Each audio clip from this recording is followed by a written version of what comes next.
Hey guys, welcome back to Talking with Tyler. And on today's podcast, I'll be recapping the Jets' last game against the New England Patriots. Patriots took that game 42-10, and my dad is back on the show. You are Talking with Tyler. Oh, they actually played that game, Tyler?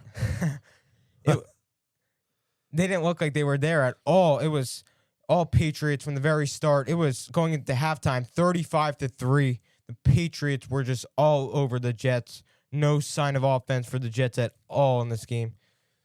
Yeah, no offense and not much defense either. Drake May was, at one point in time, he was perfect. They went down, I think, the first 4 to 5, maybe 4 or 5 possessions led to touchdowns. So tough sledding for the Jets. After the game, they asked Aaron Glenn, if he thought the effort was there, and he said for the first time that he thought, the Jets didn't give a consistent effort for the whole entire game. Now, he subsequently went back and watched the tape, and a day or two after said that he believed that they did play the whole entire game and played hard. I think that was kind of trying to make up for maybe acting and talking maybe on emotions after the game, but I know the players did not appreciate that, for at least the ones that were working hard. I know Jermaine Johnson took slight to that, took offense to that. So listen, when you're 3-13, you got to own it. Coaches, players, fans. I don't want to say so much. We don't really have to own it, but we live it and we feel it every day. But players and coaches have to be held accountable for their actions or lack thereof. They're professional athletes. So we'll see what the last game holds. Yes, we will.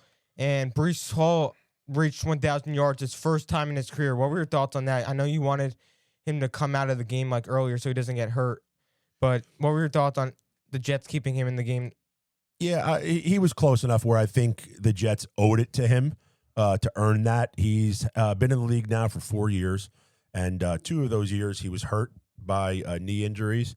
So I like the fact that the Jets got him that little milestone. It was the first 1,000-point runner since Chris Ivory, I believe, back in 2015 when the Jets went 10-6 and didn't make the playoffs. Can you imagine 10 wins and not making the playoffs? Now, listen, there might be some teams this year that have 10 or 11 wins and not make it either. But as a Jet fans, we haven't seen 10 wins, obviously, in 10 years. But pretty amazing that he was able to get that. Breece seems like he is and should be really the face of this team, along with Garrett Wilson when he's healthy. So getting him that milestone, I thought the Jets owed it to him. And then I would like to see him, to be honest with you, shut down for this last game. I hope he doesn't play. You don't want to see him get an injury. He's going to be a free agent, so the Jets are going to have to see what they're going to do with him, or they're going to franchise him. And I don't know, are you going to franchise, a running back for 2 years, or are you going to try and match what anyone else is willing to pay him? So it's going to be interesting offseason. There's a lot of unknowns for the Jets. Yes, there is going to be, and I hope they do franchise tag Breece, and that would definitely bring him back for a couple more years. Plus, we wouldn't have to get rid of our jerseys. I mean, every year we buy a jersey, and that's like the kiss of death. Either somebody gets hurt, leaves, or gets traded. So it'd be nice to have at least the jersey for a year or two that's still, on the team. Yeah, and the Jets only had 1 sack in this game. They have not been putting a lot of pressure on the quarterbacks at all. And who do you think the Jets should go after? If there's any name do you have in mind that for the offseason? Well, I don't have anyone in particular because, again, I think the Jets don't want to just go for names. I think they have to come up, the owners, the front office, the GM, the coaches, all need to get on the same page. Are we, what type of defense are we going to play? Are we going to play, stack 4 in the box and just rush 4? Are we going to need, edge rushers? Are we going to, blitz from the linebackers? Sherwood had a really good game, a really good season this year. Quincy Williams was a little bit up and down, but, he played solid as well. Like, do you go for a big name person, or are you trying to build by quantity? There's guys out there like Max Crosby. He doesn't seem happy. He was shut down over in Las Vegas. He's a game changer. I don't think he's available quite yet, But you get somebody like him or Hutchinson or some big time guy, Myles Garrett, people like that, Micah Parsons. They're game changers. They change the whole entire dynamic of your defense. And not that any of those are available, but is there somebody like that in the draft? Obviously, the big question for the Jets has been, and unfortunately always will be until we find our franchise quarterback, is the quarterback position. The Jets need to find their quarterback for the next decade. Is it going to be in this draft, or are we going to forego this draft and try and maybe get some more draft capital and try and build an offensive line, try and pick up some key components, and then maybe make a splash next year? I mean, that's what the GM gets paid to do, and Muji's going to have to really he's going to have to get it right, because this is a fan base that is just been tortured for the last 15 years, and they need to get it right. They have to, and I agree with you on Max Crosby or some other big name. I think the Jets should go after a big name player on the defensive side of things. I don't think they really have any veterans, and I feel like the Jets really have to find somebody that had a lot of experience so far to really teach some of the younger guys, like on the defense. And I actually, it was funny that you said Max Crosby, because that was exactly who I was thinking of in my head. So if the Jets do go after a big name player, I hope they get Max Crosby. And yeah, like you said, quarterback is going to be definitely what the Jets are going to be going after in the draft. And they are at the number 3 spot right now. And I think that's what they're going to finish with, unless the Raiders win. Unless they do something stupid and go out and win against the Bills, which I think is going to be difficult, because Bills are in, right? But I'm not 100% sure if they're playing for position right now, if they're going to be a 5 seed or a 7 seed or a 6 seed. Not 100% sure. So hopefully, I hate to say this, I hope the Bills have something to play for and they don't rest anybody. But to be honest with you, even with backups, the Bills might be a better team on paper and on the field than the Jets starters right now. I've been listening to a lot of sports shows and things like that, and the two things that they talk about is just the roster is just not an NFL roster. And the next thing that they talk about, which I'm going to ask you right now, is there's questions about whether they believe that Aaron Glenn is going to come back as the Jets coach. Is he going to be one and done? And with that being said, Woody really has not given a vote of confidence. He hasn't talked in either direction about it. But typically when things get talked about like that, the owner says, something right away so that doesn't distract from what they're trying to do. Now, maybe when the game's over, they have a meeting, and I don't know if it's up in the air right now, but I want to know your feeling on whether you think Aaron Glenn should come back. I think Aaron Glenn should come back. I feel like he didn't really have a quarterback that was consistent. I feel like Justin Fields benched very early on in the season, and then he had Tyrod Taylor, who barely played. He got injured. Now he has Brady Cook, a young rookie, still developing in the NFL. I feel like the offensive side of things, he was just bouncing around a lot, and I feel like they need to give him another shot. He's still young as a head coach. He's still getting used to the system and the guys. But I really like his personality and like his confidence and his energy that he brings to the team. I feel like I really like what he says about moral victories. Yeah, I mean, the guys sound like they like playing for. I know Rucker spoke very highly of him. Now he just got a new contract, but it seems like the guys do like playing for him. And we spoke to Harrison Phillips, and he specifically said he believes the culture is going to change.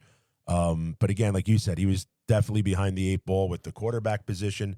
And then obviously, getting rid of Sauce and getting rid of Quentin Williams was obviously a big blow to their defense. He did let go their defensive coordinator. So there's things that he's going to have to own. He's going to have to look at himself in the mirror. He's going to have to look at these players. Then there's going to be some tough decisions in the offseason. I, too, think that I don't want to say he needs to come back. I just think as an organization, if you hire one of your own Pro Bowl type, player, he's gone and proven himself as coordinator, defense coordinator at Detroit, and then you hire him with all of this fanfare, to let him go after 1 year, it would be extremely difficult to find another coach that's going to be willing to come into this chaos and come to an organization where you feel like you got to win instantly.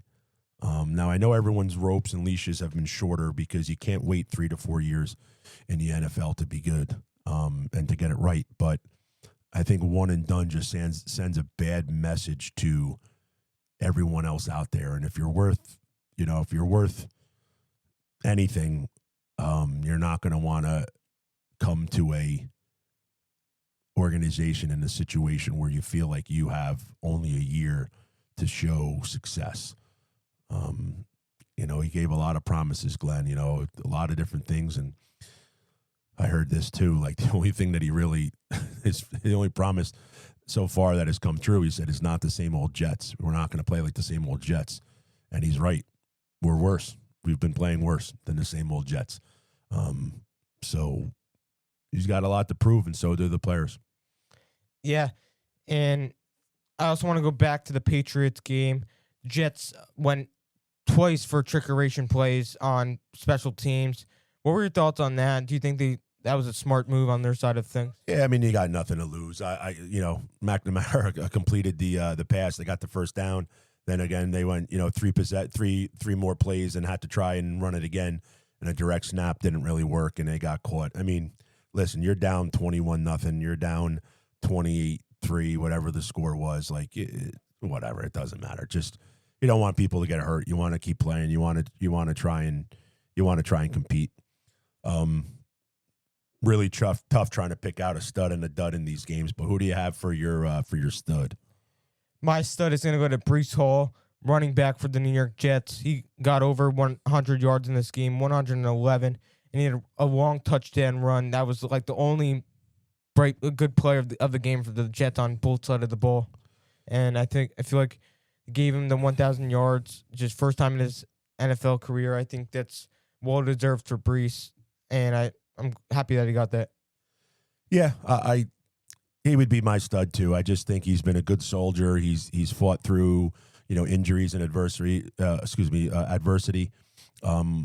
With those last 2 years being injured, came back stronger, faster than ever. As people talking about, he doesn't have that breakaway speed.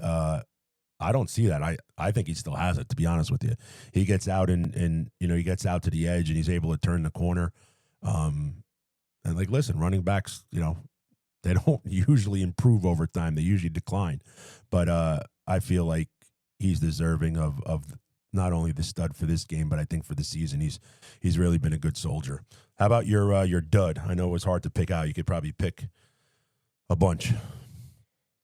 I think I'm going to give it to somebody different today. I think I'm going to give it to Kene Nwengu for the special teams. I feel like he had multiple kickoff return touchdowns early in the season. I feel like he hasn't really gotten that. And I feel like that's really special teams has been really what has gotten the Jets in games this year. And I feel like there hasn't been a lot of good run backs recently. Yeah, I think he had a couple fair catches and kneel downs and I don't know, do something to spark the team or get a run where players feel happy, the fans feel happy. So yeah, I mean, it's tough to give something like that to special teams, but I could see where you're coming from there. The defense as a whole, again, we've gone now 16 games without an interception. It's a record. It's a record. No other NFL team has gone 16 games without an interception. And now with the extra game, going 17 games, if the Jets are not able to pick off Josh Allen this upcoming week, it'll be a whole entire season without an interception. It's mind-boggling. It's almost unfathomable that could even happen. Not a tip, not a Hail Mary. I mean, nothing. And I think we only have 4 or 5 turnovers, takeaways too, which is just really rare in this league with, quarterbacks airing it out and throwing the ball 40, 50 times. To not have an interception is just mind-boggling. It really is crazy. And you would never have thought that leading up to the season with the defensive-minded head coach. It's just crazy to think that. So thank you guys all for listening to this podcast about the Patriots versus Jets game recap. The Jets will be taking on the Buffalo Bills on Sunday at 4:25 in New York.